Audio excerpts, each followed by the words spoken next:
This is the Budget and Finance Committee for the Recreation Centers of Sun City West. My name is Dick Rhodes. I'm the chairman of the committee, and I wish to call this meeting to order. Could we also, for those that can stand, could we stand and have pledge allegiance? I pledge allegiance to the flag of the United States of America and to the republic for which it stands, one nation, under God, indivisible, with liberty and justice for all. I do have an announcement about the technology on the meeting. We are having internet difficulties right now.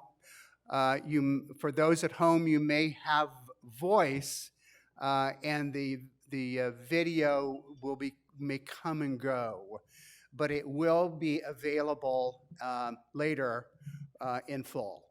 So for those at home, it's not your internet connection, it's this right here. So thank you very much. We have established a quorum. All of our members are here. I would like to offer the minutes of January the 17th. Does anyone have any recommend for approval of the minutes of January 17th? Okay, we're going to consider that done. Our first item is item number 3.01. It's a workman's compensation review. Kirsten Peterson is our HR officer, and she will be introducing Brian Wilder from Levitt & Touche.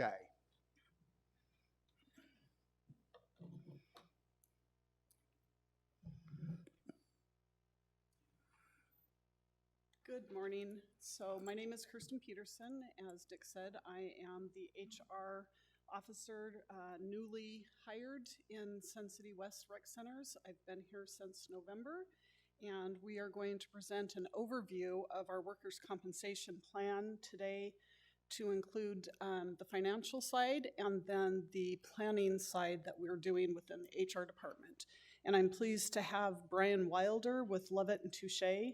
Brian has been working with the Sun City West group since 2015, and he is our broker and our partner in all matters relating to the workers' comp. So I will let him start with the overview of the plan.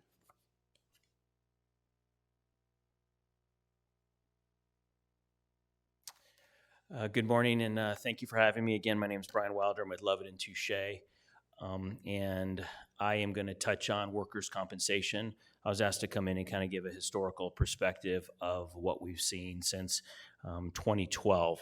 So just to lead off, the insurance market as a whole, from a commercial insurance standpoint, is hardening, meaning there's upward pricing pressure, some capacity challenges, what have you.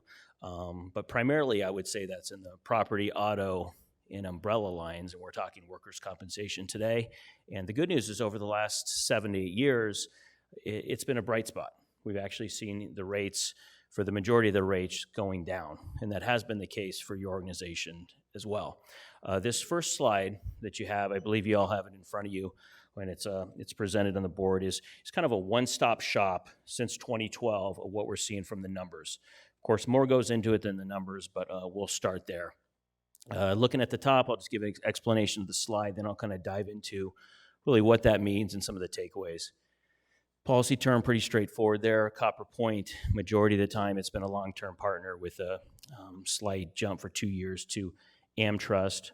And then the EMOD, that refers to an experience modification. Experience modification is a rating insurance company used to help price the workers' compensation insurance.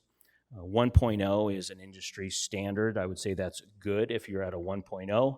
If you're above a 1.0, that means it's going to cost more, so not as good, and below is better, and we'll dive into that more in a second. With the premium, audited premium just means after the year, they go back through and say what was the total premium for that term. And then also with the exposures, that refers to the payroll. So the total payroll for the term, and the term is actually a 1-1 for each of those calendar year. Total incurred, that refers to losses paid by the insurance company. So that's going to be money out, both to, say, an employee, medical expenses or time off, but also expenses that are associated with the claims. So dollars out is the big way to think about that one. And then a loss ratio. It's going to be a percentage with the paid out versus money that they take in. So pretty straightforward there as well. And then the last one, the blended rate. This shows the rate that is developed by the National Council on Compensation Insurance. It's called NCCI. They set the rates for workers' compensation insurance in Arizona. And from there, though, there's really just one area where the insurance companies themselves can either add money or take away money, if you will. But that blended rate shows the trend all the way back from 2012 of what you've been doing. So from there, the biggest takeaways are, you can see the experience modification has been increasing. Experience modification pulls from a 3-year term, okay? It's what we call a trailing indicator, though. So for this year in 2023, the 1.13 experience modification, that actually pulls from the time from 1920 term, 2021, and 21 and 22. So it's that 3-year block, but going back. So in the industry, experience modification is important. However, it is trailing. So we don't use that to say whether you're safe or not safe. It's just an indicator they use for the pricing. So I'll get into that a little bit more. And then for the committee's perspective, just look at the total incurred or the loss ratio. The first half of that slide, I would say it's been very good, and then it's starting to trend higher.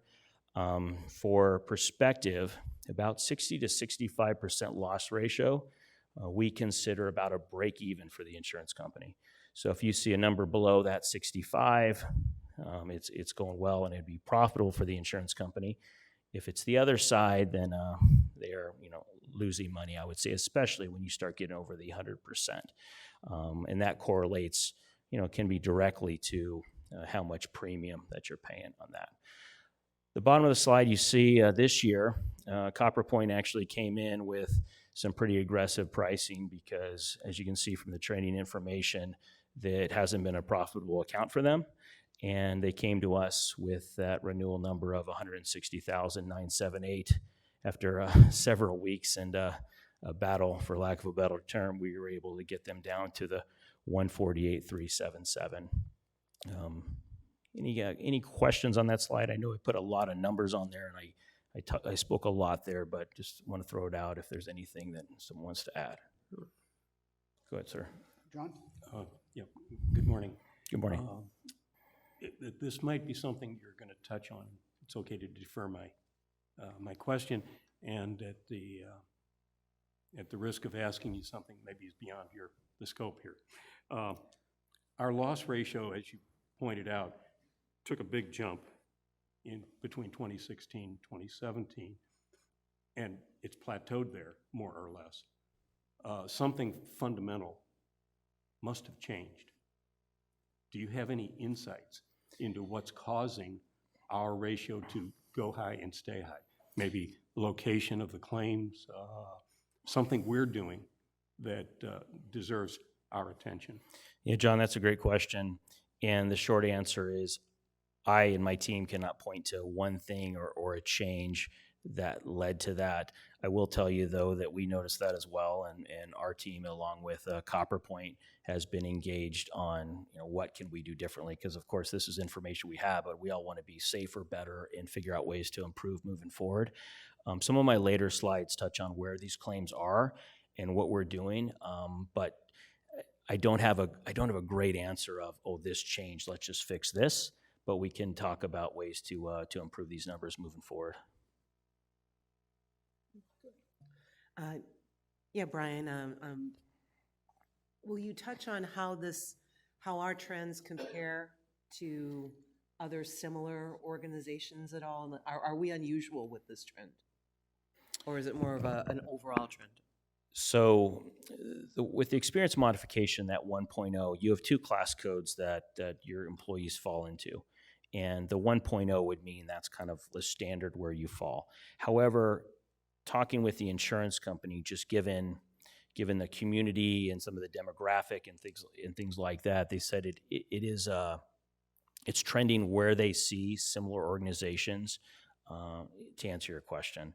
But if you compare it to, say, a regular like country club, when I say regular, I mean just like a golf club or something like that.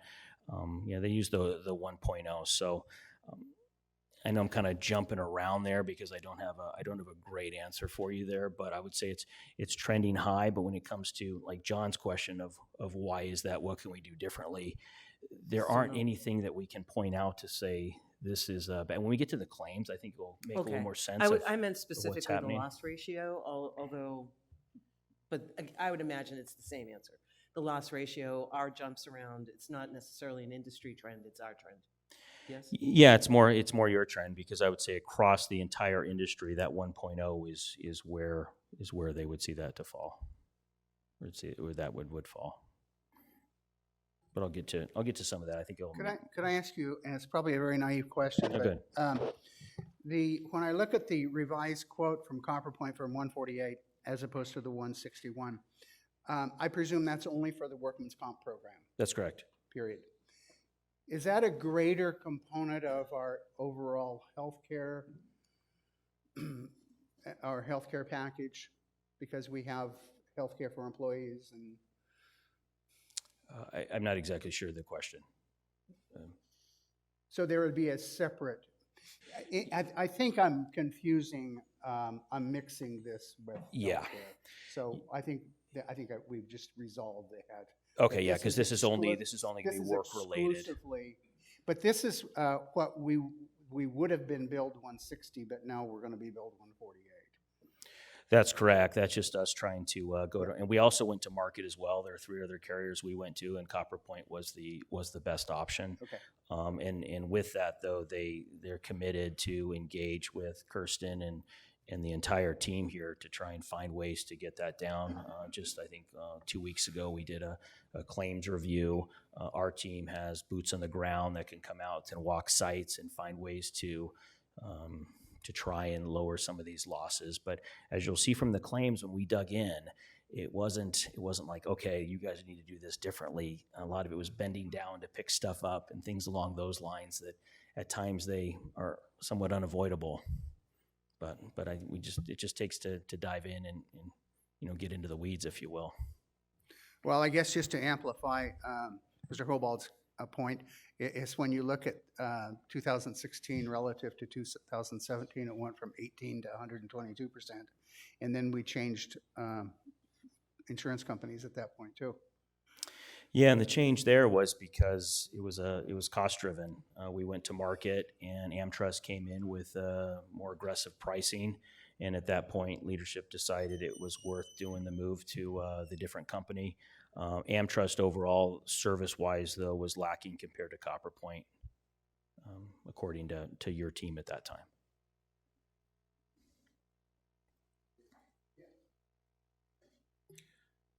Going back to the loss ratio, as well as the total dollars incurred, can you speak to whether or not we're seeing a larger number of smaller claims, or is there some catastrophic numbers in there where perhaps an employee was seriously hurt on the job and it's costing a lot of money?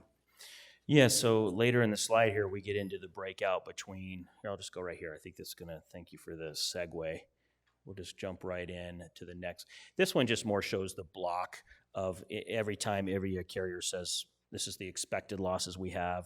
It goes into a formula with severity and frequency, kicks out that EMOD number. And of course, you'd like the actual to be below the expected, and then it's going to trend. But so this just shows how you get the EMOD, and it's backward looking. And Frank, to your point here though, this slide is covering 1/1/19 through 1/1/23, and it gets a little bit in the weeds on some insurance talk, but the indemnity versus medical only. So an indemnity claim, also referred to as lost time claim, is just that any time that workers are going to can't come back to work and have to be at home and then paid lost time. So those are what we want to avoid. Medical only are ones that you can treat and then get back to work within a 7-day window. Also, from a insurance standpoint, medical-only claims are discounted at 70% when they hit the experience modification. So our job as a broker, Copper Point's goal too, as well as Kirsten and her team, is to find ways to get your employees back to work as quickly as possible safely. Okay, of course, safely. So if they need to be not at work, then we won't. But so we'll work with your team to find what we call modified duty, to come back to maybe do a different scope of work, but still at work so that it doesn't hurt that experience modification, which ultimately hurts premium dollars there, if you will, or adds to extra premium. So to your point, Frank, if you break these out, consider the medical only as the much smaller ones, and it's the majority, and it's what we see. But there are a few of these indemnity claims, and your team has a very in-depth list of every single claim, how it flushed out and what happened on it. We can really get into the weeds, but there are a few that are hitting us pretty good. And I have a second part to the question, and that is, are the constantly increasing wage base that we're seeing, partly because of the constantly increasing minimum wage, as well as other raises that are given to employees, is the constantly increasing wage base also having a negative effect on the premium? In other words, the premium is going higher simply because our wage base is higher. Is that correct? Yes. Yeah, because the exposures is going to help drive it. Anytime you have claims activity, it would pay out for a loss of, it'd be 2/3 of their salary up to a max. So if it's higher, it's going to be a bigger payout. But the answer is yes, definitely. So this next one, it's kind of like an eye chart for those of you in the back, but this is to get out more where are we seeing these claims. I provided information to your team that goes up to the top 25, but as you'll see, it falls off pretty quickly. So this is where they are. Okay, miscellaneous, that doesn't do any good for anybody here, but I do have what miscellaneous is right in front of me. So here's what some of the miscellaneous, where they can't put it in a specific category. Employee was cutting cups on the golf course and felt pain from bending and twisting. So something along those lines. Employee was dumping trash and was stung by a bee in the forehead. Employee was in an altercation with a resident and pushed him. Employee was descending, moving equipment, strained knee.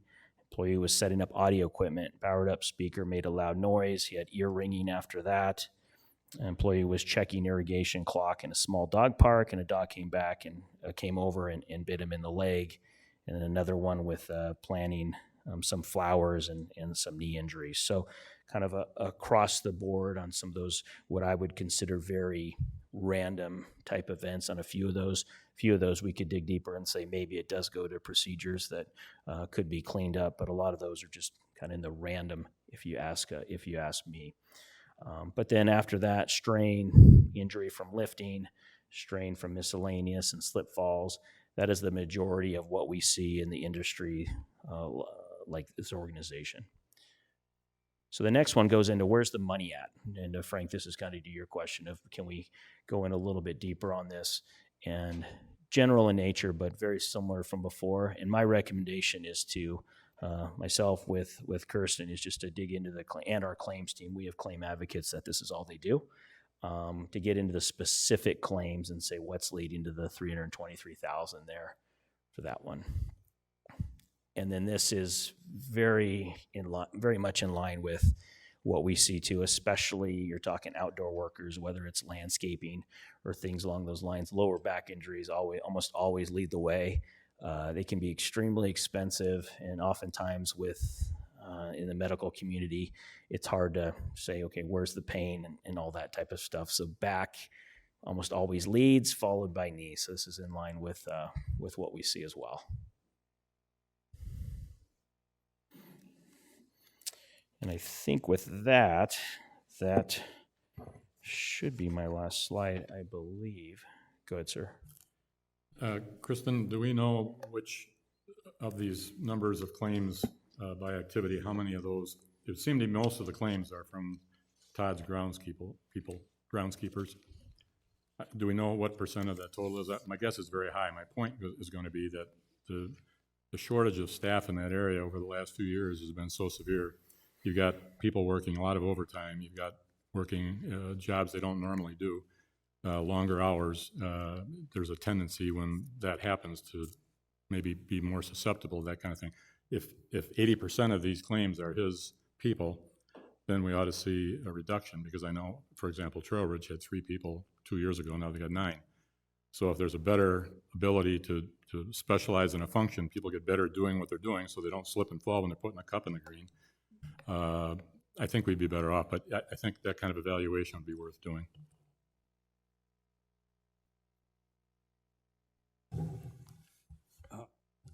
First of all, very enlightening report.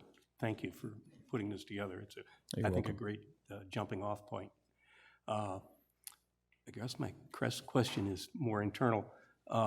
Do we have a formal training, worker safety program for the golfing staff? Yes, we do. Okay.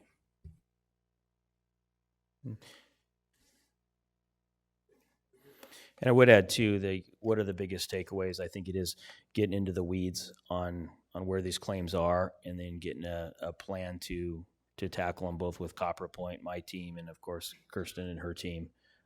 We can have one of my colleagues come and meet with one of your safety directors or what have you, and walk and support any way we can. Thank you. Sir, that wraps up my section. Hey, does any committee members have any other questions? Thank you, Ed. It's actually a very, very good presentation. We appreciate it. Okay, thank you. Have a good day. Oh, yeah, David? Maybe this is a question for our new HR person, but a number of months ago, I asked about an unrelated topic and was told that, and I'm not sure exactly the right title for the position, that our safety coordinator position was not filled. And I'm seeing on one of the charts here that there's still an empty balloon for safety, says safety TBD. It would seem to me that perhaps that should be a priority. And I don't know, are you having trouble recruiting people for that position? That is a great question. Thank you for asking that. We have had the job posted for quite some time, and we have just recently and very fortunately received 2 qualified candidates that meet the needs of the business, and we have interviews scheduled for tomorrow.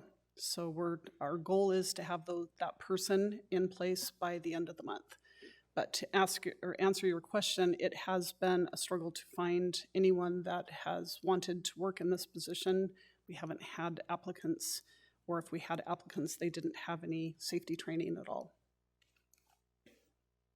What do we pay that kind of person? What's the advertised rate? I did not bring the advertised rate, so I don't want to speak off without knowing exactly, but I can certainly get. Yeah. So we'll definitely get that for you. So if we could get the slide deck up. My goal here today was to talk to you about who the stakeholders are in the safety program, as well as what processes we currently have in place or that we choose to bring into place.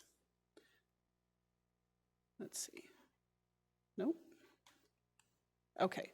So because you've not met any of us before, I thought it might be a good idea to meet the team.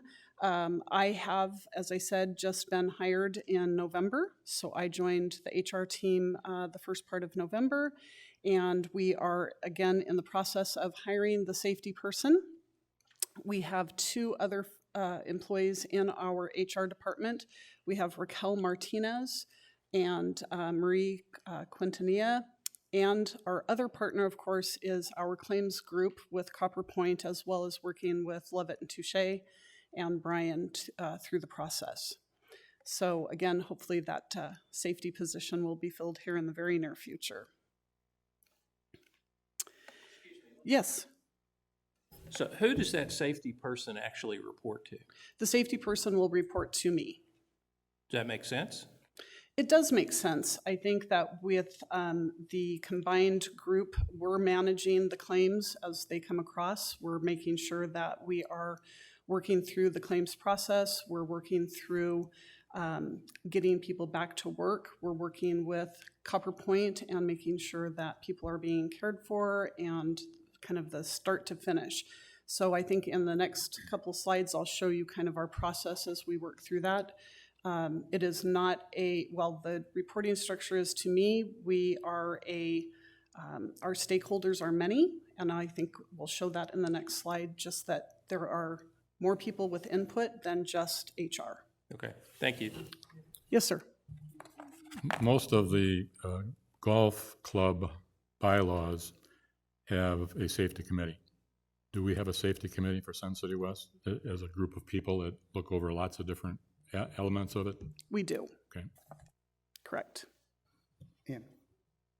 Any other questions? Do you see this person as being more proactive or reactive? Definitely proactive. That is our entire goal, is to reduce impact to the business and to our employees. Thank you. 100%. So this slide, I just wanted to show that we don't do anything in a bubble in HR and safety. We are going to be working at all times with our operations group, which includes our supervisors, managers, facilities leads, working with our partner at Copper Point and Levitt and Touche to make sure that we're managing those claims in a proactive way, understanding that our employees are our most important asset in getting the work done and keeping us all up and running at our golf courses and our rec centers and all of our different facilities, and making sure that each of our employees has the training that they need in order to perform the tasks that we are hiring them for. So it's nobody's doing anything in a bubble. We're all working together on each of those spots. So the proactive planning, again, we are taking a team approach when we look at that. And so what I'd like to think about, or have you think about, is we take a look at the beginning process of when we are actually doing hiring and looking out across the goals of getting people back to work if they happen to have an incident. So we're going to be, and have been doing since I've come on board, making sure that we look at the job descriptions. Job descriptions are super important, and they're very helpful in understanding, do we have the right person in the position? Do we have the skill sets identified? To your point, and I'm sorry, I can't see your name tag, the question that you had, do we have the right skill sets and are people participating? We want to make sure that if we haven't got it right, that we are, making changes or updating those before we make hires. We're identifying the on-the-job experts. Who are the people within the group? And so this, well, you asked the question about, is this appropriate to report to HR? It's a team approach. All the stakeholders are involved. We are going to ask the subject matter experts, and those people are the people actually performing the work. Like, what do you need to do your job? What are the things that you are doing on your job? Do we have those appropriately identified? Are we using best practices? We are going to be leveraging the folks from Levitt and Touche who have other subject matter experts in safety to come alongside and do ride-alongs, walk-alongs with our employees. This is what the swimming pool looks like. These are the chemicals that they're touching on a day-to-day basis. What are the slip and fall hazards? Are there things that we can do to mitigate those issues or concerns and make sure that we're getting the best possible practices in place? So we got to start with the people, then make sure that we're identifying the needs of that position. And with, again, the safety person and partnering with outside resources, making sure that our work environment is as safe as we can possibly make it. So do we have the right equipment? Do we have the right tools to perform the jobs? Again, we're going to be leaning back to the people that are doing these jobs. It's, I can go out and have to the work sites and said, what do you need? What are you doing? I worked just currently with Todd and the greenskeepers and making sure that we had those job descriptions updated. Are there any other factors that we need to consider? So we're looking at the equipment and the tools, making sure that we have all the right things in place for people to perform their jobs. We want to start our training when they come on board. So we've got safety training as an employee comes on board. So basic safety environments, and then as well as job-specific training periodically throughout the year. So we're looking at, hey, we're seeing a slip and fall risk. Okay, so what kind of training can we provide? If we're looking at, we're assessing the risk environment. If we're planting flowers, are there beehives? Are there things that might be, things that we can do our best to mitigate, but sometimes, we can't foresee every possible scenario, but we're certainly going to do our best. And then finally, the claims management. We're going to look at a detailed review of the incidents in real time. We are looking at those incidents as they come across our desk when we learn about them.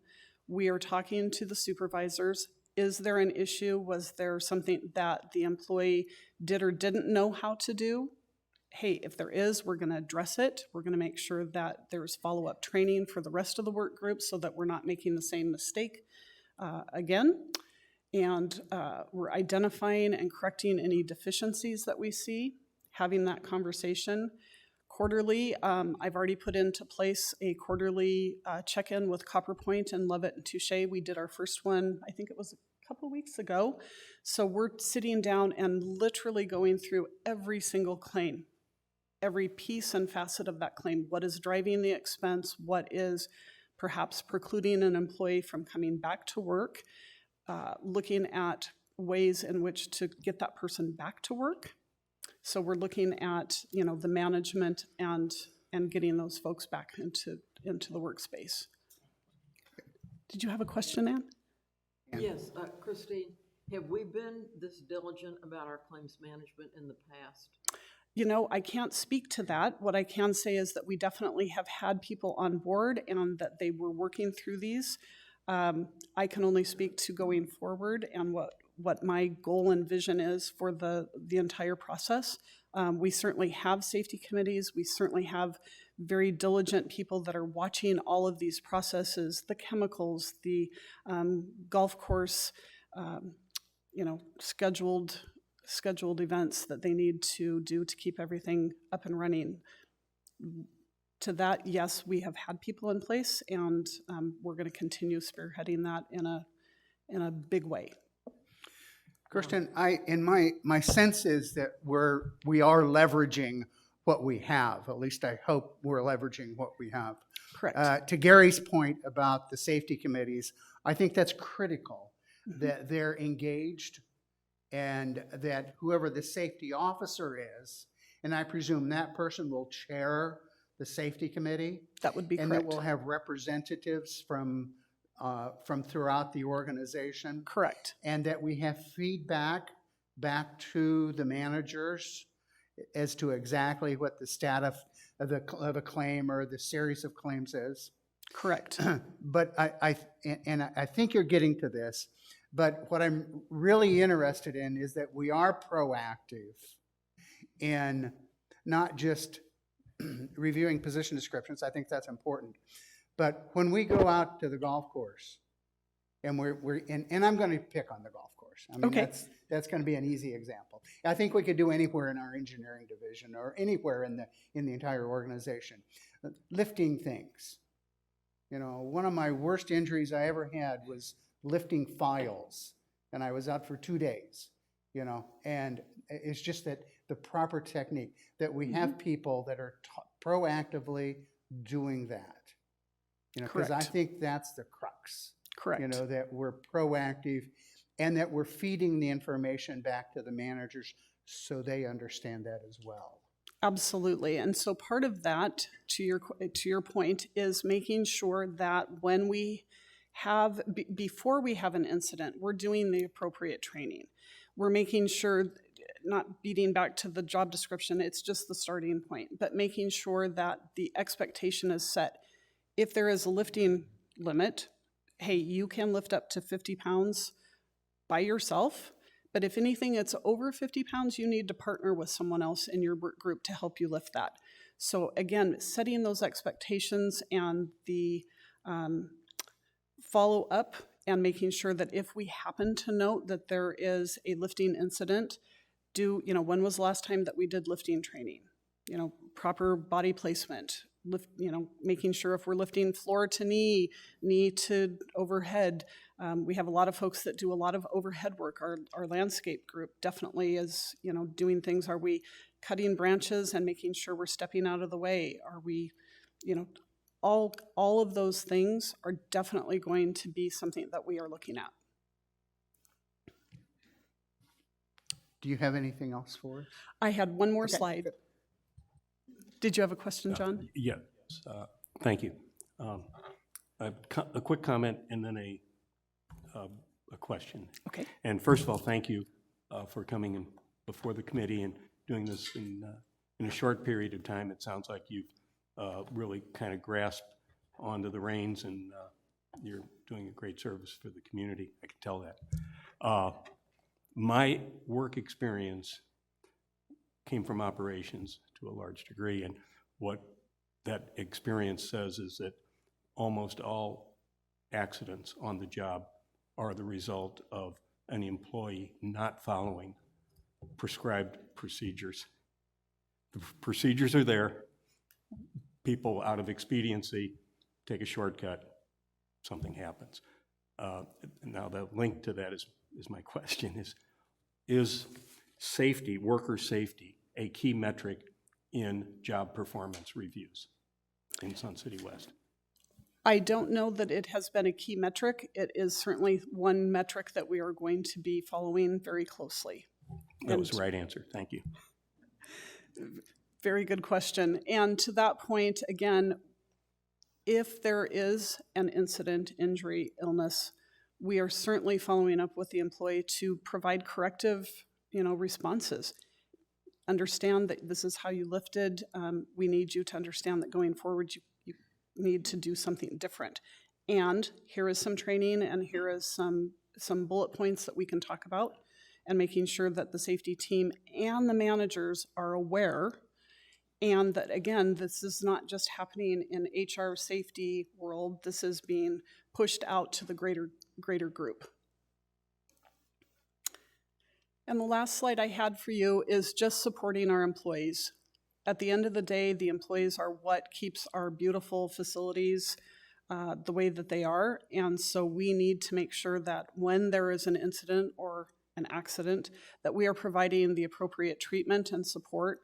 We are going to be very proactive in this endeavor. It's not just now you're off on a work comp claim, kind of out of sight, out of mind. That's not how that works. We are working and staying connected with that employee as much as possible. We're working with CopperPoint, who are our claims people that get the actual medical reports. And we're going to be partnering with those healthcare providers and our claim managers to get those folks back to work. We recently installed a new transitional duty, so we don't have a light duty position because we're not Boeing, but we do have transitional duty positions that or duties that we can get folks back into, making sure that whenever possible we can get them off of that time loss and bring them back to the work spot. And that will essentially, as Brian said, it will reduce our claim costs by not having somebody sitting at home, doing whatever, but we can have them cleaning gear, we can have them do a myriad of different tasks and get them back to the work group. David? Would it be possible for us to get a breakdown of where the injury is occurring by the organizational entities within the rec center? We are definitely keeping a different kind of tracking going forward, but yes, we can do it.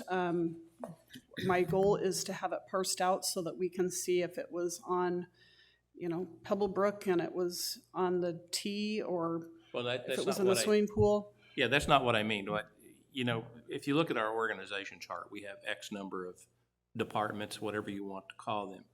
I would assume most of these things would be for the people who are dealing with the golf courses, but there could be people that deal with the bowling alleys or whatever. I'm simply wanting to see by functional organization within the rec centers what the statistics are about where the injuries are occurring, because clearly that would seem to suggest that when your new safety officer is on board, that's where they should pay their first large amount of attention. So I'm assuming if you have that, that'd be great. I'd love to see that. So. Sure. That will be something that we will be tracking. And to your point, yes, it is, while we do definitely have, the golf courses are being called out, we definitely have folks that have had injuries in the library or, walking across the monitors floor at a pool. So it's a wide expanse as to the numbers in specific organizations or spaces. That will be something that we'll be kind of watching and tracking so that we can report that to you sometime in the near future. Hey, Frank? I do have a quick question. So speaking of the library, which I understand is staffed by many volunteers, what happens if a volunteer is injured? That's a good question. Yeah, I was going to say that would fall under their insurance. So paid employees fall under our workers' comp. Any other questions? Oh, sorry. Mr. Schwind? I just have one comment. Not that I don't mind you picking on golf. It's a great subject. But really what I have the pleasure of reading these claims as they come across the desk. And what's not mentioned really is age. We're unique. When you talk about, hey, let's compare us to other agencies, not that easy to do. It's a unique environment that we have, the age of our employees. I can stand here on one foot. We can talk about balance all day long. But the big ticket that we have are slips, trips, and falls. That's our number one ranking. And that just happens. When you see, and I see breakdowns of rooms, when we're changing a room from a meeting to a concert, back to something else, to a dinner, to a concert, there's a lot of chairs to move. There's a lot of stacking. There's a lot of table stacking, a lot of lifting. And as people age, their backs are not what they used to be. I love playing basketball with my children. They kill me, right? It used to not be that way. But things happen, and that's what we're up against. And some of the big tickets that we have, and I will pick on golf a little bit, but we had an individual riding a sand rake on the 18th green at Grandview, and someone was enjoying breakfast one day at the Crooked Putter, leaves the parking lot and dies. The car goes across the street and takes the guy out while on a sand rake. That is a big expense, right? No safety school is going to teach you anything about that, right? But those are the things that we incur. Goofy little things. People get hit all the time trying to get from the parking lot to R.H. Johnson offices. People avoid stop signs. People travel to Fry's very quickly along the front of the road. We have a lot of stop signs. We have a lot of speed bumps. They are ignored. And we deal with that. So it's kind of a unique situation that we have. If you talk to the manager of Fry's, it's a great conversation to talk about all of their traffic incidents that happen in their parking lot. It's humorous, sometimes painful, but that's what we're really all about. We have a lot of those, particularly slips, trips, and falls, curbs, speed bumps, ramps, handicap ramps, everything that we deal with. That's what we see. Is so, and I don't want to discredit the safety committee. I think they do a terrific job and we are on top of it. But when lights go out and someone can't see and they hit a curb and those types of things, or they trip over vegetation, taking a shortcut through a landscape island in the parking lot, those are really the things that kind of we see from an insurance perspective. And I'm kind of getting off the track here with claims that are non-employee related, but we see that. But just there's a lot of things that do happen out there that we are on top of, but it is an expensive game that we play, and a lot of it has to do with age. Thank you for the clarity. I have a question. When you mentioned that we had an employee get hit by someone in a vehicle, Yes, ma'am. and you also mentioned someone who got bit by A dog. resident's dog, do we not have recourse with those insurance companies instead of filing workman's comp? It happens in the course of business, and so those are all But factored someone in. who gets hit by a vehicle, wouldn't that vehicle insurance be responsible? Huh? I would think it would be. Yeah. Right. Perhaps the examples these are just indicative examples that Mr. Schwind is giving us, but something like being bitten by a dog while you're doing your work, I don't know, but I hope so. But these things happen. Right. But like these things are still gonna cross our desks, so. Yeah, every golf course has 10,000 golf balls on it, and they're on the driving range. Those have to be lifted out of buckets and put into the dispensers. And who are the people doing that, right? Dick, I've got one more question. Yes, Stephen? I'm sorry, this whole topic is just what I lived and breathed for the last 3 years of my work life. And so your comment about the age and the impact on injuries, going back to statistics, I mean, we have a lot of part-time employees that are residents here We do. that I assume if they get injured on the job, they're covered under the workman's compensation, correct? There. So it'd be interesting to see, going to Dick's point about our demographic of our workforce, how many of those injuries are actually full-time staff members versus part-time staff members? Right. And whether the stubborn old people like me, when they're going to a training program, do they really pay attention? Do they understand why they're being trained? And so it suggests that perhaps, an alternative approach might be appropriate. So anyway, I'll just stop there. So. Thank you. I think that this is a very rich environment for discussion. I would say to you, Kirsten, in summary, I'm thrilled that you're here. I'm thrilled to hear of all of the proactive steps that you plan to make. I'm excited about a new safety officer. I think Mr. Swin's comments regarding the clarity of the complexity of the issues here are very enlightening. So I guess in summary, what I would say is that, and I'd also want to thank Mr. Wilder for your diligence in focusing in on the amount of premium that we're going to be charged by Copper Point. There's going to be $12,000 there, so that alone is enough of a recognition for you. Thank you very much, sir. But I'm excited. I think that we're on the right path. There's a lot of things to do, and I think you know what the things are that have to be done. I'm sure we're going to be hearing from you again. So to David's point about additional granularity, you can consider that in your future presentations. Correct, and Okay. will do. Yep. I've already set the process up so that we can see more granular without divulging Very good. specific names or persons. So with that, I would ask the committee if anyone has questions any more. If not, thank you very much. Very nice job. Thank you. Thank you, Mr. Wilder.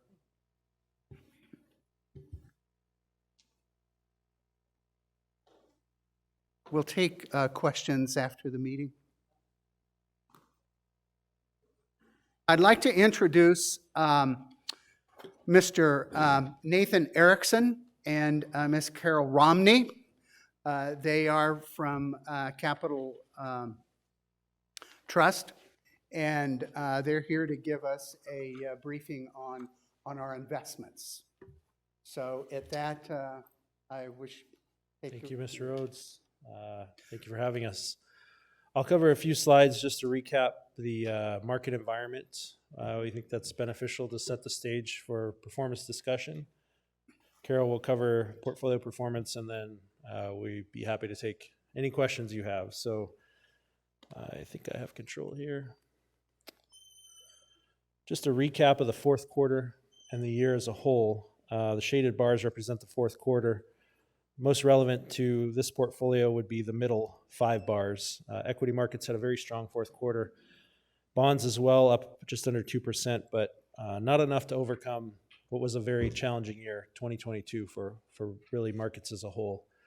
If you look at the breadth of asset classes that one could invest in, whether you're counting to 30 or 100, very few actually made money in 2022, and certainly not broad asset classes.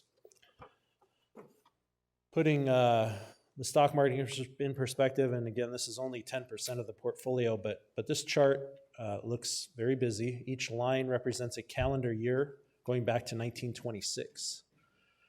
The dark blue line is 2022, which you can see in the table up on the top left, was the 7th worst market environment historically, going back to 1926. So if you were a stock investor, it was a challenging year. I'm sure many of you were. I'm not telling you information you don't already know.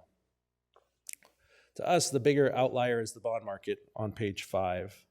We only have data back to 1976 for this chart because it's looking at the Barclays Aggregate Bond Index, which that's the historical date for that. Oh, did we not switch? Thank you. She's on top of it.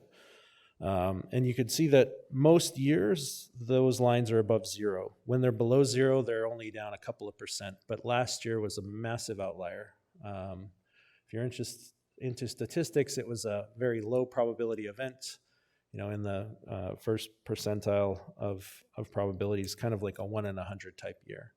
Has everything to do with moves that the Fed made in response to the inflation environment that we faced. We've shown you this chart before.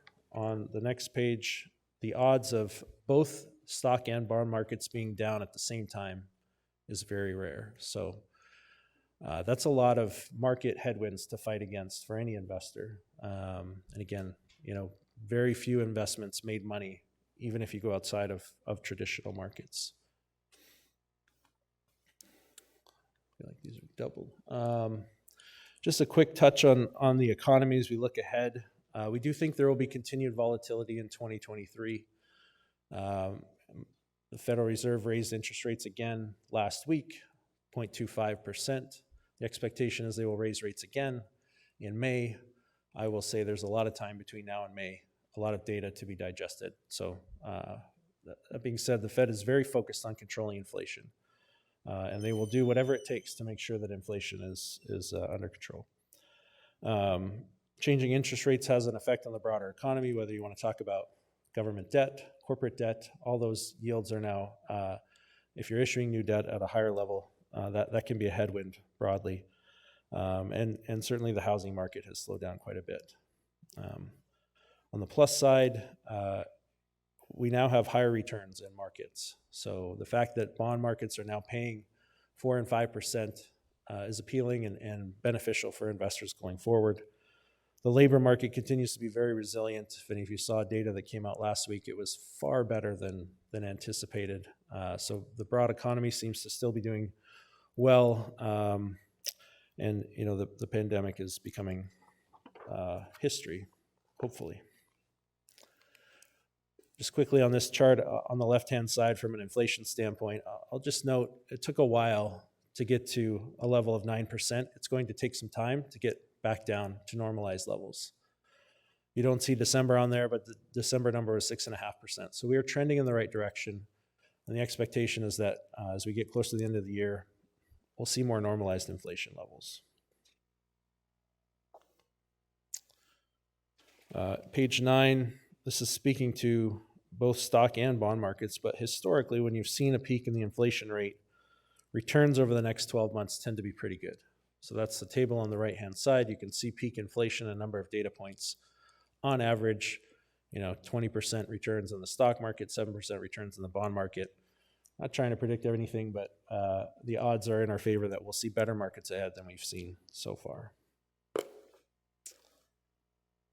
I'll skip the next couple and go to page 13. And again, just support for the fact that, this is a long-term portfolio. We've gone through a challenging moment. Good returns tend to follow bad returns. And so we would encourage the group to be optimistic that following a tough 2022, that we should see stronger returns in the next several years. The last slide I'll touch on, I think, is relevant for a couple of reasons, and we may come back to this during the question period, but this is looking at yields across Treasury bonds at various maturities. So you can see across the bottom, different time periods, 3-month, 1-year, 2-year, all the way out to 30-year. And the gray line on the bottom represents yields that were paid at the end of 2021. So if you think about 2022, and I know the question has been brought up before, well, why didn't we just put all our money in treasuries and avoid losses in 2022? As you go along this curve, if you look at the opportunities, if you stayed short term, you would have earned 30 to 40 basis points return on that type of investment. You would have gotten all your money back at the end of the year, but your return would have been 0.3, 0.4%. And without a crystal ball, you could not have anticipated what happened in 2022. So I don't think that would have been a prudent approach to managing these assets to say we're comfortable with a long-term perspective to accept a return of less than 0.5%. If you had sought a higher yield and went out on the curve maybe to a 10-year yield, you could have earned 1.5%. But an investment in a 10-year treasury at the beginning of 2022, at the end of 2022 is down 16.5%. Now you're earning a 1.5% yield for the next 9 years, and you hold that to maturity, you'll get your full principal back. But you've traded out liquidity for a certainty of a return that's pretty low, especially in today's environment. So again, that really wouldn't have been a prudent decision at the time, especially if you have need for these assets at some point in the future.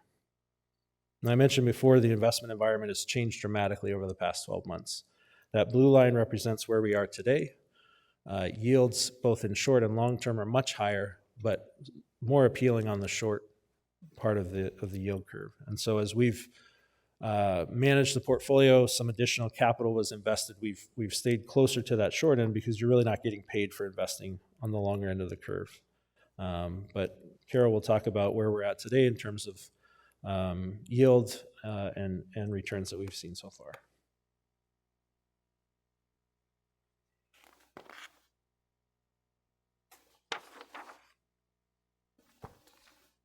Good morning. It's good to see you all again. Let me just get acquainted with the technology. Make sure I can maneuver through this. Okay, great. Yes, I'll go over some numbers. Lots of slides here, lots of graphs. I'll point out the salient, both the good and the bad, so you can see where your portfolio is performing at this period of time. The bar graph here, let me see if I can, does this have a red? There we go. So the little red laser is there if you can see that at all.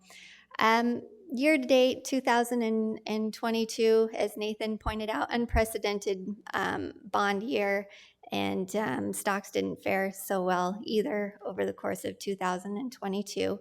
This portfolio is 90% fixed income, so no doubt we're not surprised to see down a negative 3.5 for the year. For the quarter, we saw a positive. We saw a turn in events where we have a positive net income, net investment return there of $693,000. This is end of December 2022.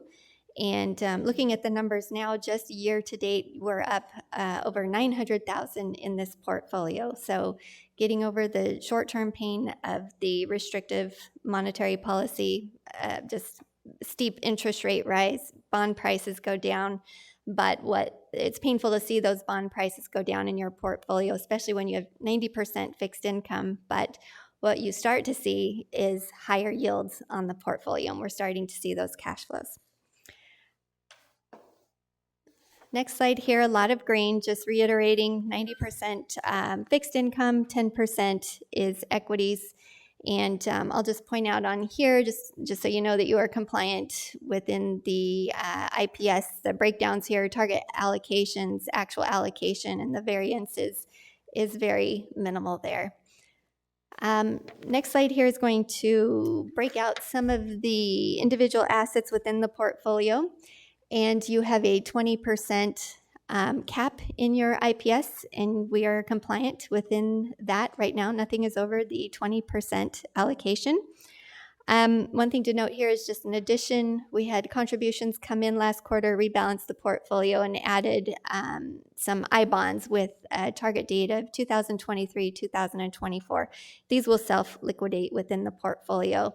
They've actually been, in addition to the portfolio, they decreased the duration, which just means the sensitivity of the portfolio, and they also offered, up to this point, higher yield within the portfolio, so it's been a nice addition.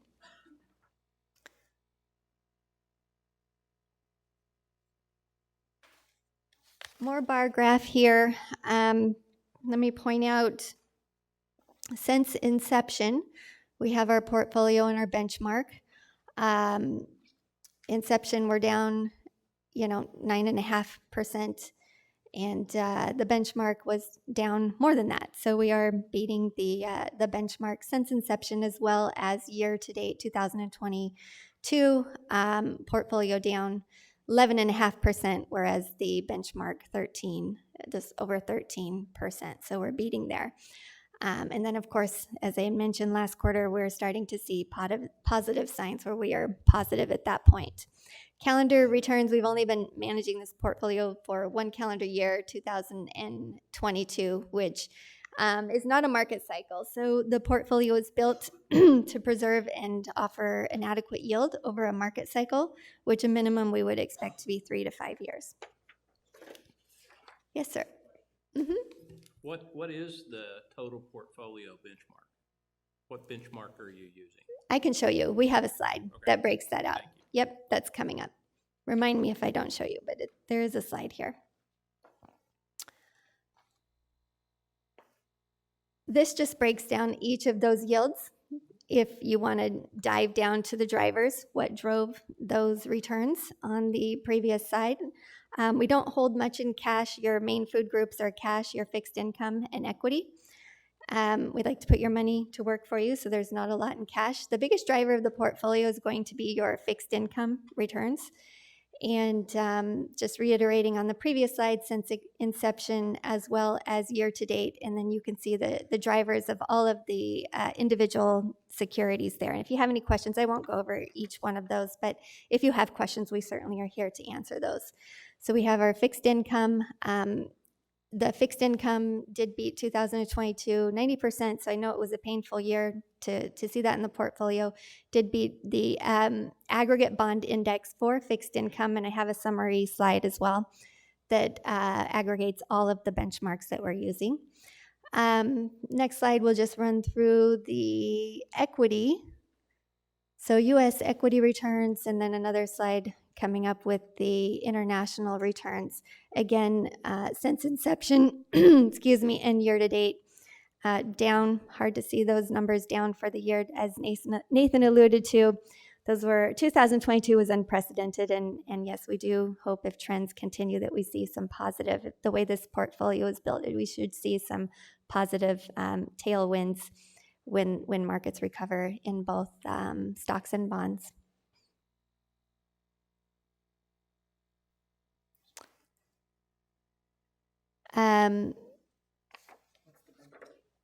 One more, yeah. So we have on slide 24 is your benchmarks that we're using.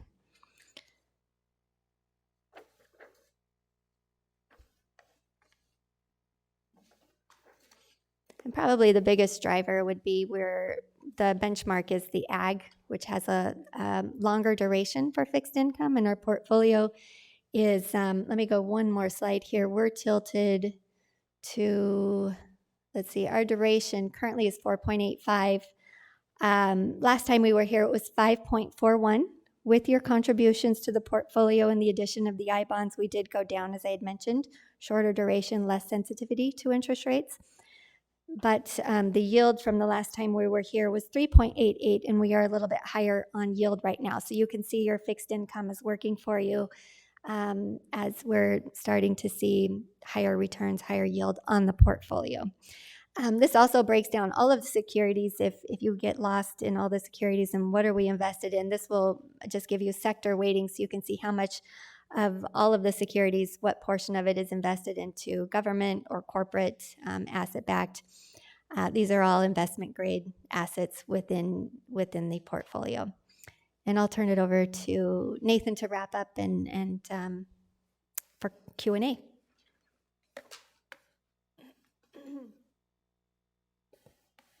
Questions?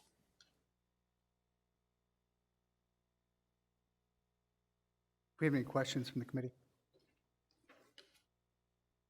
I have a few that I just soon hold them till you're finished with the very nice presentation. We don't have any additional slides to present. You know, again, I think I'd remind the group of a couple of things. One, this portfolio was built for long-term, certainly preservation of capital.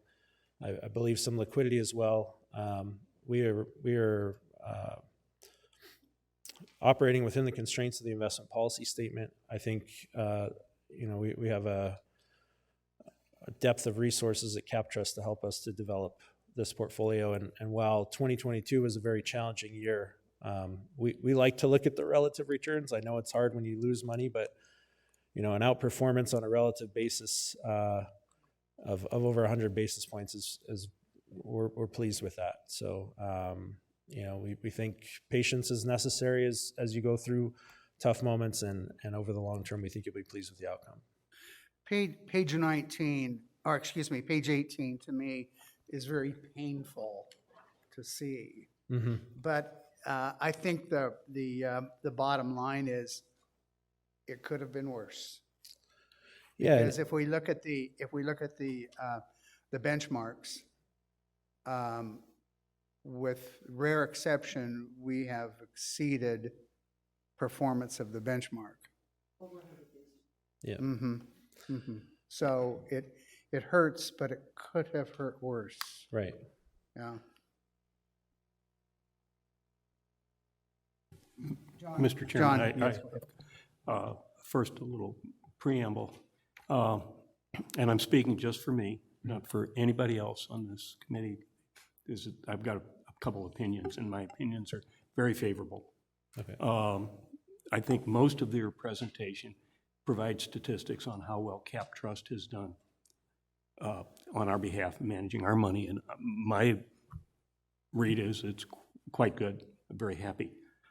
So my question is, I'm going to turn it around and ask you to weigh in on something. First of all, if we had at the most extreme levels, we could be 100% in treasuries, as your one chart demonstrates. And that would be by far the most extreme we could go. Preservation of capital would be maxed.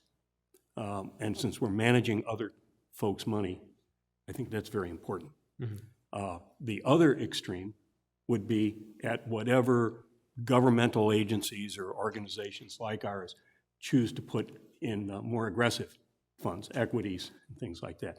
I'm wondering, in your experience, what is the upper level that you have seen among similar organizations? These are the policy constraints that you're forced to work with. So I'd like you to, if you could give us an insight into how aggressive are we in that range. And then the second question is, well, let's just go with that question for right now. Let's see. Yeah, well, relative to, we work with a lot of foundations and endowments, organizations like yourself. Some have distribution requirements, others don't. You're not really pulling from, this is money to be used when needed for big projects or shortfalls, from a budget standpoint. So I would say you're on the more conservative side from an asset allocation standpoint, being 90% fixed income. And again, 99 out of 100 years, you would not see a loss of 13% in the broad bond market. That's a big outlier, and I can't stress that enough. I mean, you saw the chart. Most years, if you have a loss, it's in the low single-digit number. So your timing is impeccable, unfortunately. Generally, the objective of pools of assets like this are to drive some return in excess of need, and if there's not need, it's really in excess of inflation. And so you've got another countervailing factor that exists right now. But if inflation is roughly 2-3% in a normal environment, I would think you'd get 1 to 2% over inflation out of a portfolio like this. For some organizations that are pulling 3 or 4% from their portfolio, they need more, so they're more aggressive. They own more equities. It's a pretty straightforward trade-off. If you need more return, you have to be willing to take more risk. Again, I'm gonna try to pin you down a little more here. Okay, what I heard you indicate is that Sun City West is probably a little on the conservative side in terms of the policy or the bounds that we're putting on things. That's fine. I'm just wanting to know where we are. There's no right or wrong to that. And then the second one is, what is the upper end that you have ever seen among responsible political organizations? Just in your experience, it's, Yeah. I'm trying to acquire information for us as a I would community that would say help us, not, it's rare to get over 70. It's mostly in the 50, 60 range. It depends on if you're diversifying into asset classes beyond stocks and bonds. The trend over the last decade, when bond returns have been, low single digits, is to try to find other investments to help diversify your portfolio. So people have avoided increasing equity exposure to 70, 80, 90 to try to generate return, and have looked to other types of investments. thank you. I know I'm putting you on the spot a little bit. That's not my intention. Oh, I'm that's trying to acquire Yeah. knowledge to help us. And I'll say that now that bond returns are in the 4 to 5% range, they become much more attractive. And the expectation within the industry is to see the trend go back the other direction, people owning more fixed income, because now I'm getting a competitive yield than they have over the last decade. Thank you. I think that we all have a tendency to look back and retrospectively say that, and I don't want to put words in, compare what I'm going to say to what John said, but when we look at a 90-10, the first thing that comes to mind is, oh my, is that really what we want? Yes, it was, and it is. Our primary objective is asset preservation. If we would have had a crystal ball, or if we would have been more prospective, we said, okay, well, how about a 70-30? I don't know if we've ever done an analysis of what it would have been under a 70-30, but I think the risk was much, much greater than what we were willing and are willing to take. Mm-hmm. So at that, we have to look at the charts and say, well, at least we know that it's bad. We have to take a deep breath when we say that. But we're still doing better than it could have been. And a loss is only a loss when you take it. Yeah, that's fair. So hold your breath, steady the course, and we've committed. Yeah. We've committed to this. And I don't know that it was, I think it's almost a moot point now to look forward to say, well, maybe we should have done 70-30. But the risk was too great and still is too great. Well, and I'll point to these two charts. I mean, if you're thinking about capital preservation, and I'm looking at this chart versus this one, so I'll flip back and forth, but stock markets, where I've got all kinds of noise below zero, lots of years where you lost money, and in some cases, lots of money, 20, 30, 40%, versus a very rare scenario where you lose money and it's in the low single digits. If I'm focusing on capital preservation, I want to own more things like this and less things like this. The stock market lost more money in 2008 than it did in 1937. Yeah, correct. So these are your 7 worst years, and my eyes are not good, so I got to pull my deck out. But or not this, 8. 1931 down 47%, 1937 down 38%, 2008 down 38%. 1932 down, I think that's what you're referring to, down 28%. So, if you're going to consider, the other thing I'd say is you committed to a strategy, you built an IPS, it's intended to be long-term. Carol talked about market cycles. The worst time to change your strategy is after a bad moment. That's locking in your loss. That's accepting, I've lost this money, I'm going to abandon this strategy and move to something else. You need to let these things play out. Now, you can reevaluate the strategy in a few years. I'm pretty confident you'll have positive returns and say, well, maybe we should be more aggressive, but I wouldn't make a change now. So would you comment on your selection of the funds in the bond, how you select because you have 10 or 12 funds that are in that bond? Okay. So a couple of things drive those positions, and I'm just going to put it up here on the screen. And look at my deck, because I really should get my eyes checked. No, that's small. So you can see within the portfolio, I believe there's 9 different fixed income positions. One of our objectives is diversification. So there are a number of risks represented here.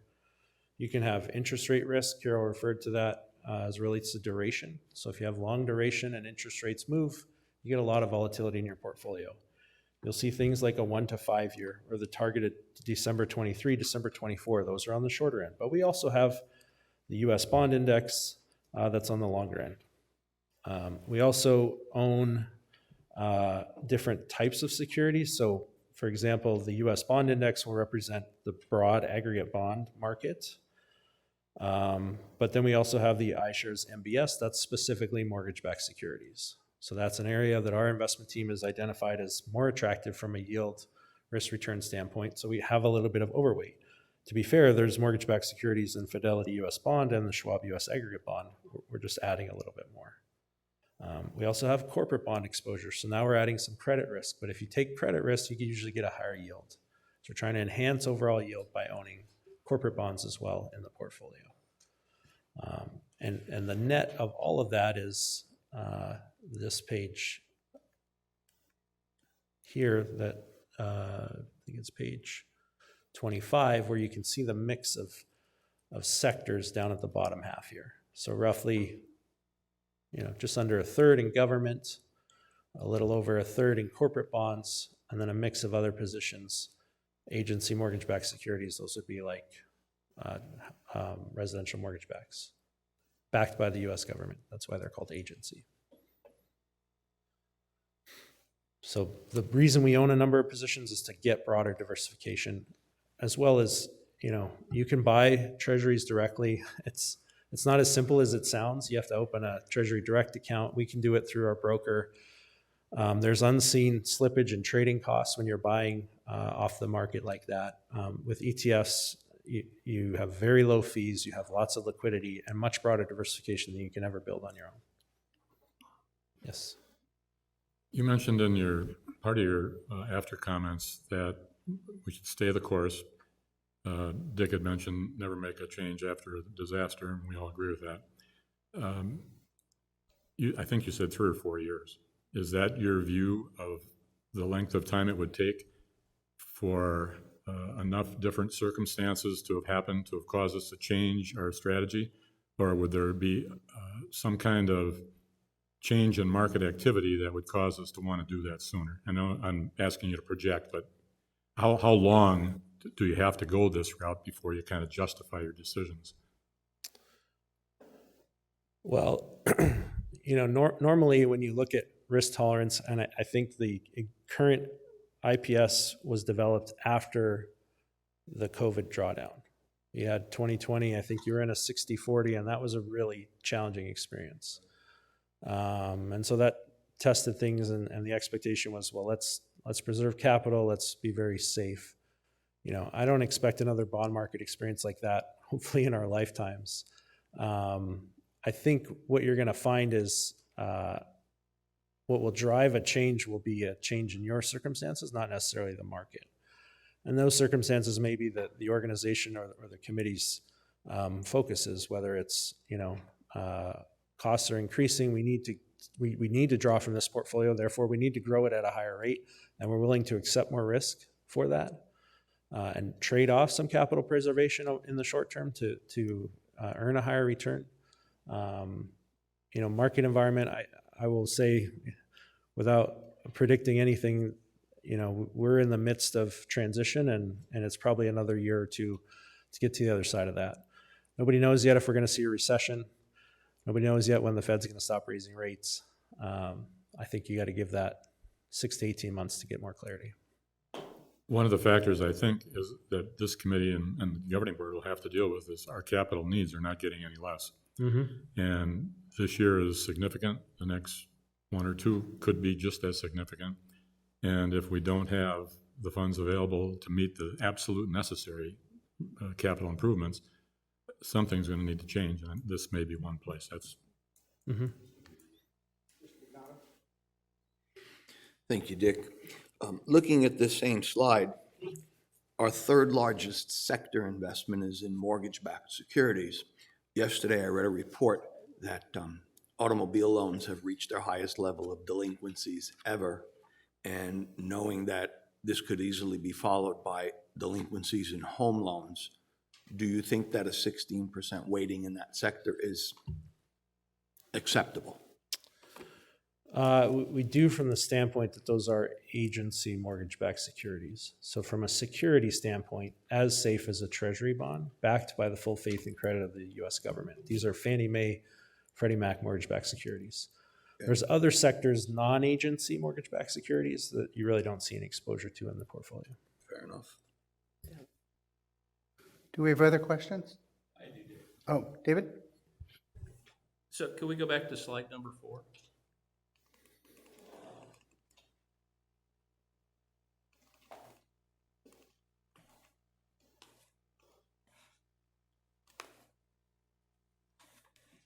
The next one, not that one, that one, no? It's the one where you talk about the worst years. This one? Oh, mine says 4 on the printout, but. Yeah, it goes. So this is that stock one, market? That one. This Sorry, one. It says, never mind. Yeah. What would your comment be about, okay, so you've got 100 years worth of data there roughly, and the 8 worst, but 3 of the 8, almost 50%, are in the last 20 years, which says that the frequency of disruptions, major disruptions in the marketplace, seems to be increasing. So, and you could attribute that in part to the globalization of everybody's economy.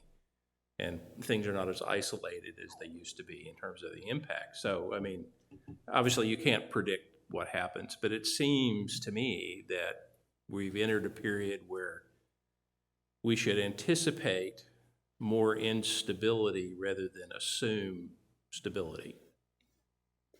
Yeah, that's. I feel like, I don't mean this in a negative way. I feel like it's a loaded question in terms of the market volatility that we're experiencing.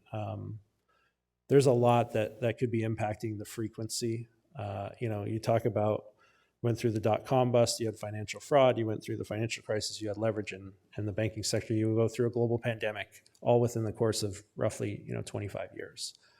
That's a lot of events in a concentrated period of time. Are there other factors driving that? I'm not sure. Are there other factors contributing to market volatility? Access to information, the ability to trade, the cost of trading has gone way down. I mean, there's so much that could potentially be impacting that. Generally, volatility measures of stocks have not gone beyond what would be considered normal if you look back 100 years. Now, 10 years or 20 years from now, someone may say, "Oh, yeah, actually, it did move materially." I think you just have to look at the world and say, the risk-reward trade-off between different investments is pretty consistent. If I'm going to try to earn a higher return in stocks, I have to accept the fact that I'm going to see more volatility. More than history, less than history, it's hard to say, but it's additional risk. If you're not getting, that's why you're getting paid a higher return, because you are taking more risk. Thank you very much. We really appreciate it. One last time for the committee. I want to thank you, Nathan and Carol, for your preparation and your presentation here today. As much as it was painful to hear it, it was good to hear where we are. We need to know that. We need to know those hard, difficult things. And we will be questioning you again and ourselves as well. So thank you very much for your presentation. Yeah, you're welcome. Thanks for having us. I do want to make a technical announcement. We are, for those that are trying to hear this on YouTube, we have been having technical difficulties. We know that the video and perhaps the audio has been coming and going. We will repost this in its entirety. And, oh, okay. We do have a question. Thank you.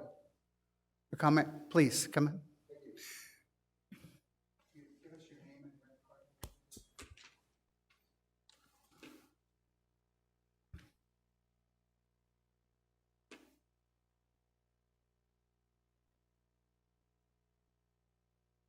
Dennis Hansel, 111074.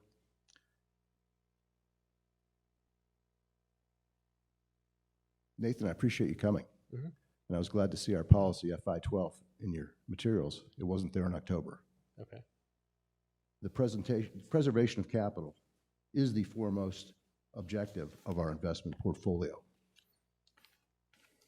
Google defines preservation of capital as a conservative investment strategy with a primary goal is to preserve capital and prevent loss in a portfolio.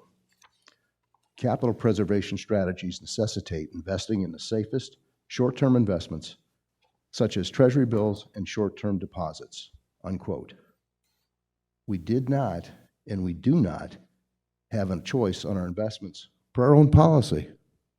You can change the policy, but our policy says right now, our goal is to preserve our capital. And by investing in bond funds, we risk that capital.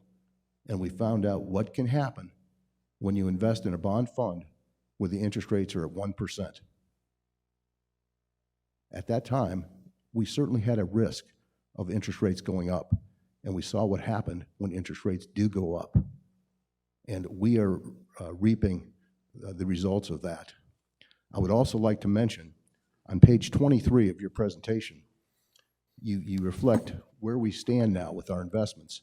And I think in the interest of full disclosure, you should put in what we've reinvested from the interest and dividends we received and set it apart from what we've invested. Thank you very much for your comments. Appreciate that. I'm not done. Oh, okay. You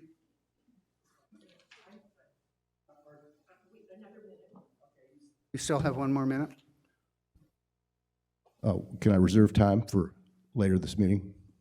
At the end of the meeting? Yes. Okay, thank you.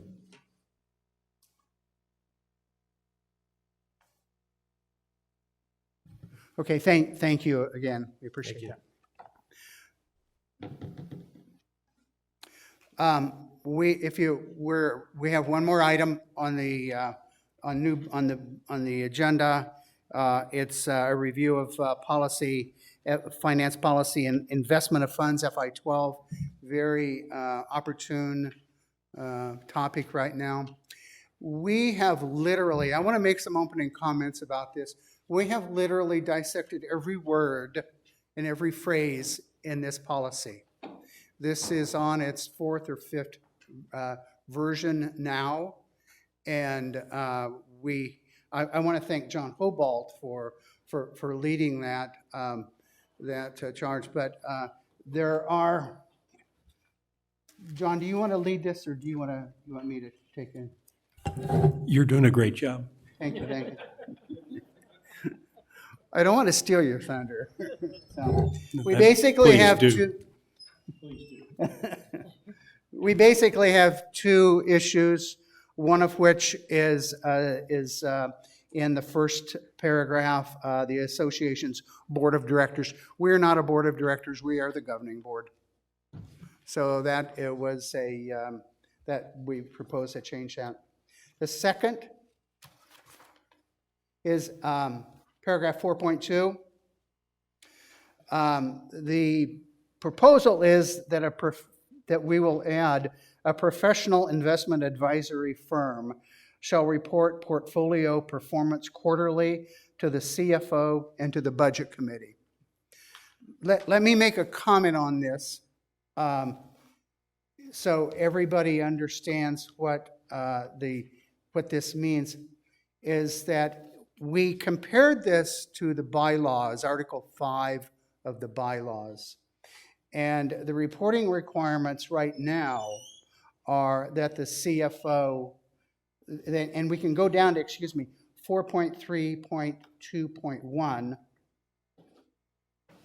which is just on the bottom of that page, the chief financial officer shall present quarterly updates on the investment portfolio to the Budget and Finance Committee and Governing Board. So we have that, it's covered in there. What this does is it includes the advisory, the investment advisory agency would present that to the CFO and the Budget and Finance Committee. We just heard it. That's what they just did that for us, and they do that quarterly now. This will be institutionalizing that into our policy. So I open it up for discussion.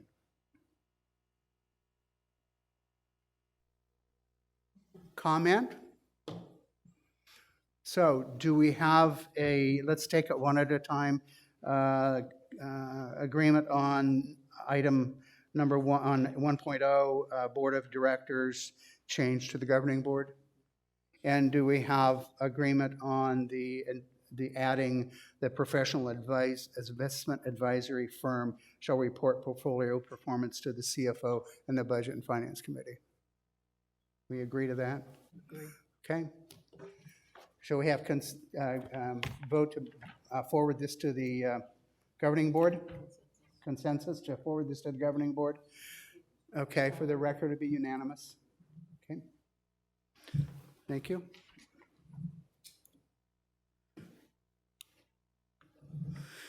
Committee comments. We'll start with Mr. Bosak. Do you have anything? Dr. Miller? I was very impressed with the HR person. I think she's going to be a great addition. I do really think it would benefit us as the Finance Committee to see more statistical analysis moving forward in terms of where our injuries are occurring, and look at it from the point of view of, are we investing appropriately in making those changes that we need to make to the safety programs? Excuse me, a follow-up. David, I'm taking our minutes today. Is that an action that you'd like Kirsten to come back in her next update? It's an action. I don't know that it's for the next update, because they're going to need a little bit of time to put the program in place. Now, I mean, you could take it as an action that the HR manager needs to institute that statistical gathering action. You know, if we have the latitude of actually telling the people what to do, which I don't think we do. Recommendation. We can make a recommendation, yeah. We so. can, I think she had agreed, because I asked her if in future presentations that she would include more statistical. A bit more granularity. Granularity in it. Okay, so I don't know that we need to have an action item on that. Okay. Thank you. Yeah. The only comment I have to make, and I appreciate your comments, David, I think we need to be careful that we're not getting into operations. That's right. We are policymakers, and yes, we need information as far as how the budget, with what we do with the budget and all that. But I think we need to be very careful of what we ask of the staff and how we get into operations. That's something that I learned early on when I came onto committees and onto the board. Well, and that's a very fair point. Pushing back on that a little bit, I do think there's some policy implications here for us to look at, which is really and truly, what is our safety philosophy? And we can have that debate about the philosophy of how we treat our employees and whether we're doing simple things. But yeah, I hear your point. I'm going to follow up with the HR manager and have some more discussions with her and get a little more sense of really where they're trying to take this so that I can understand it better. Okay, sure, I appreciate that. This presentation today by the HR on workman's comp was probably one of the most granular that I've seen since I've been here. So again, I said this earlier, I'm really pleased with what I think we're going to see unfold here. So I think we need to give her some time, and I think that we'll see some very positive things. Okay, Mr. Hobald? My comments are congratulatory, actually. I would like to applaud the courage and the competence of the two presentations today. I think they were very informative for us. The more information we have, the better decisions will be made in the community by not only this committee, but going forward by future people. Mr. Bogdano? Ms. Novella? Okay. Now I'd like to open the microphone up to anyone in the audience that wishes to speak.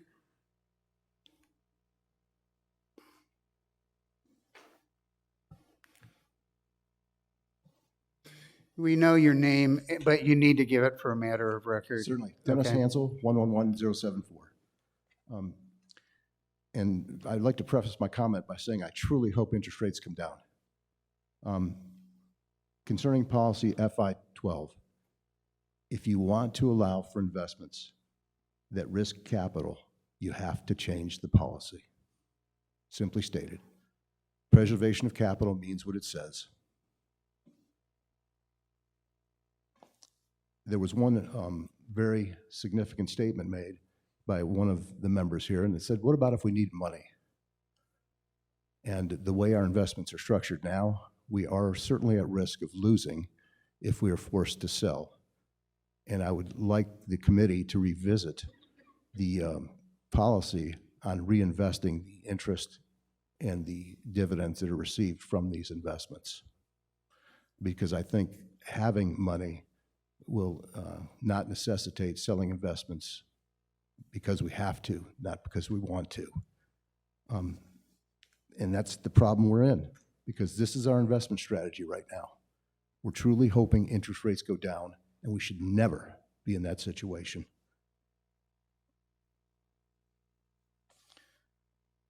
And I did want to make one comment regarding a statement that was made at Mr. Schwinn's semi-annual presentation to the community. He stated that our reserve fund was currently approximating $30 million. And what he did not mention is that the community has invested more than $34 million of our money, and the community is down more than $4 million to arrive at this $30 million figure. Thank you.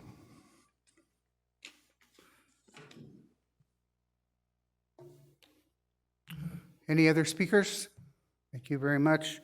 It is 10:38, and I am going to adjourn this meeting.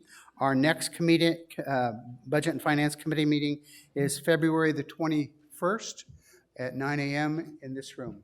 Meeting adjourned.